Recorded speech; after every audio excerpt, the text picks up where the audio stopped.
gets it back. To the checkers we go. What a race, and Thrasher's going to hold on by half a bike length. Man, I thought Bees might have that. He came in just a little bit too hot. He threaded that needle, Jason, but he couldn't get the bike slowed down enough to make that turn. That was just a game of suicide. Who's going to get off the brakes last? Who's going to let off? Who's going to let off while it's going down? So. That's intense, man. I mean, these kids, 8 years old or so, man, and they're battling it down, to the very last nth of a second there into that turn, man, just trying to keep that throttle on longer than the other guy. Man, it just goes to show you how far advanced these amateurs have come in this program. And the events like this, Ricky Carmichael, Amateur Supercross, the Loretta Lynn's Amateur National Champions, Freestyle, all these, this is what makes these riders what they are these days. Yeah, that's great experience right there. Plus setting each other up in those 180 corners. I love that. You don't get that on the typical motocross track. No, so they're keeping the Supercross spirit alive today. Yeah. 450C are coming up next. It was Thrasher Bees. Jet Reynolds moves into the number 3 spot. We told you he was on the move. Crockett Myers moves up to 4th. That was him working up through the pack there. Magnus, actually it's Caden Braswell was 5th, then Magnus Smith in 6th. Chase Yenser in 7th. Matthew LeBlanc holds on for 8th. Noah Stevens in 9th. And Daniel Scott rounds out your top 10 there for the 65cc 7 to 11-year-old class. And coming up next, as we said, the 450C. These are 21-plus-year-old class riders out on the track ready to roll next.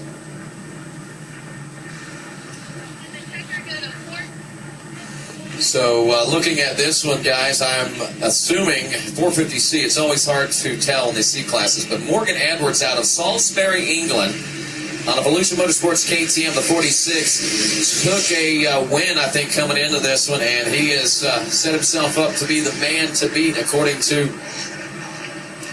the results I'm looking at. Second spot went to Diego Tavares out of Pompano Beach, Florida, on a Bell Parts MX Mud Cleaner backed machine. Third place to Matt Corsina out of Park Hill, Ontario, Canada, on a Hogtowns Parts Canada backed Yamaha on the 993. We'll see how it all pans out for them.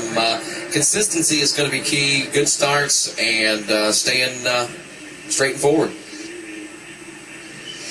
This section across the start is flat, but it's almost becoming a whoop section at this point.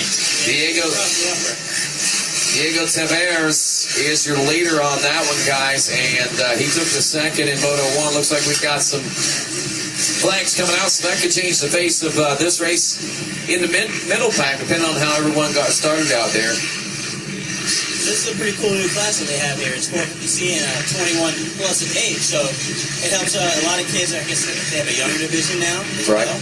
That would be a lot cooler for kids moving up to big bikes if you're getting 450 class here right at the nods before you jump to intermediate. Yeah, I think it kind of evens the playing field for somebody that maybe decided to start racing later in life and had to enter on the novice level. That way somebody is 25 years old or 24 years old or even 30 as far as that goes doesn't have to race against a 16 or 17-year-old kid that's in peak physical conditioning at that point in their life. Well, as we look at this one, it is Diego Tavares with the lead. Justin Sanati out of Lutz, Florida. He was second spot with Brandon Malden running in the number 3 spot. Charles Harris in 4th. Zachary Claver was 5th. Daniel Parlier was the 6th place ride. Victor Palmer was running 7th. Eric Brody was 8th. Landon Much in 9th. And Eugene Jitz rounded out your top 10 in this 450C 21 plus class.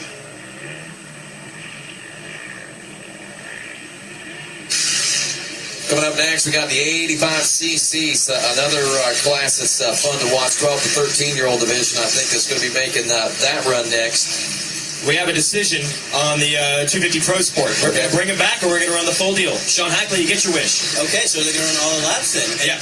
How far is that going to be in front of the 450? Yeah, you're right. And they try to time it as best we can.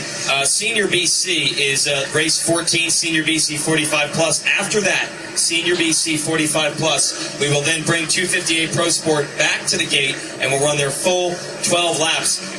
That would essentially make them race 15. So they will run after Senior BC 45 plus and before Schoolboy 2, 13 to 16, probably about a half an hour. So if you're a 258 Pro Sport rider, we're going to bring you back and run the full kit. We're going to get a good show out of this.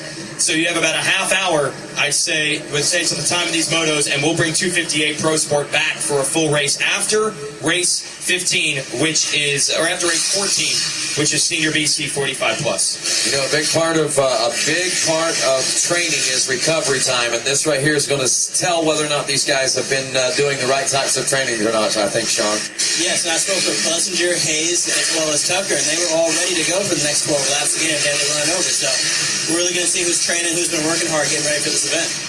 No doubt about that. Right now, Tavares continues to hold on after 3 laps complete as that Honda rider out of Pompano Beach, Florida, now opens up a lead of 7.5 seconds over Justin Sinati out of Lutz, Florida.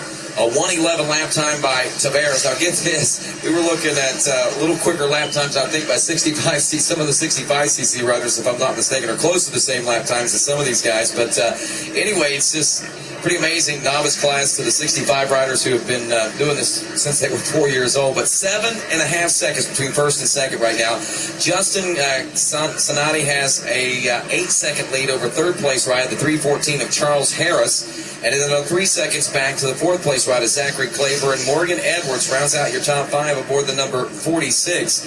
Edwards could be one to watch. He's turning a 1:11 about as fast. Actually, he turned the fastest lap time, I think, that time around, 1:11.199.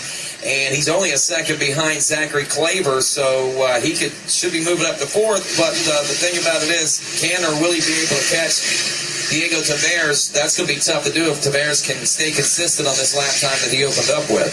Want to throw congrats officially. They're giving the whole shot award at $100 from motorcyclesuperstore.com to Zach Claver, the number 70 out of Newark, New York. They make the official call on the whole shot there. Diego Tavares, as you mentioned, Rodney, is out front now in this one.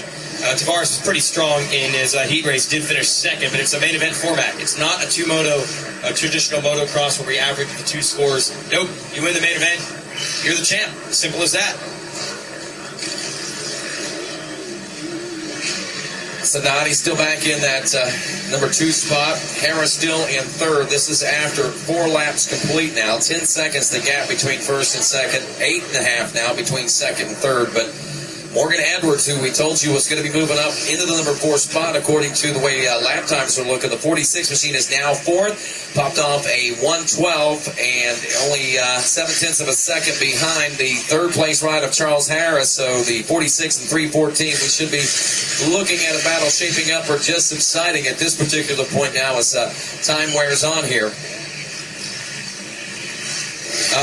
We're just going to have to keep annoying you with this one. We don't want anyone to miss the gate.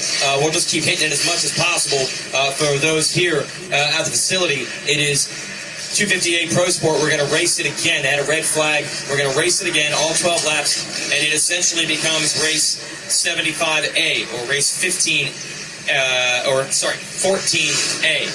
Senior BC 45 plus will race, and then we'll follow it. We'll reinsert 258 Pro Sport. That's about a half hour away. So Senior A 40 plus will race. That's race 13. Then race 14, Senior BC 45 plus, and then 258 Pro Sport will go back. So I'd say we're probably about 10 minutes away from the point where you riders should be heading back toward the staging area.